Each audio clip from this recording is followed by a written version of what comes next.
മധുചേട്ടൻ്റെ ഒരു ഫേവറേറ്റ് കളറാണ് പേർപ്പിൾ. അപ്പം ഈ ഫ്ലൈറ്റ് ടേക്ക് ഓഫ് ചെയ്യുമ്പോഴൊക്കെ പേർപ്പിൾ കളർ ഇങ്ങനെ നോക്കിയിരിക്കും. അപ്പോൾ ആൾക്കാർ വിചാരിക്കും എയർപോർട്ടിലെ ഏപ്രിലില്ലേ അതിന് രാത്രി നമ്മൾ കാണാറില്ല ഒരു ബ്ലൂ ലൈറ്റ്, അതിനൊരു പർപ്പിളും ബ്ലൂവും കൂടി കാണും. ആ കളർ എനിക്ക് വളരെ ഇഷ്ടമാണ്, അതാണ് ഉദ്ദേശിച്ചത് കവി.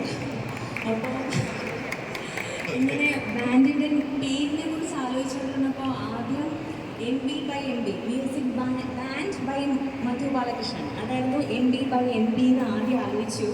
പിന്നെ അത് കഴിഞ്ഞിട്ട് നമുക്ക് ഇപ്പോൾ റേഡിയോ മാംഗോ അങ്ങനെ ഓരോ ഓറഞ്ച് അങ്ങനെയൊക്കെ ഉള്ളതുകൊണ്ട് ഒരു കളറിനെ വെച്ചിട്ട് ചെയ്യാമെന്ന് വിചാരിച്ചിട്ടാണ് മനുഷ്യൻ്റെ ഫേവറേറ്റ് കളറായ പേർപ്പിൾ ചൂസ് ചെയ്യുന്നത്. മാത്രമല്ല പേർപ്പിളിൻ്റെ ഒരു പ്രത്യേകത എന്ന് പറയുന്നത് പണ്ട് ഈ ചായങ്ങളൊക്കെ നാച്ചുറൽ ചായമുള്ള സമയത്ത് purple was considered as royal പീപ്പിളിന് മാത്രം കിട്ടുന്ന ഒരു കളറായിരുന്നു പേർപ്പിൾ.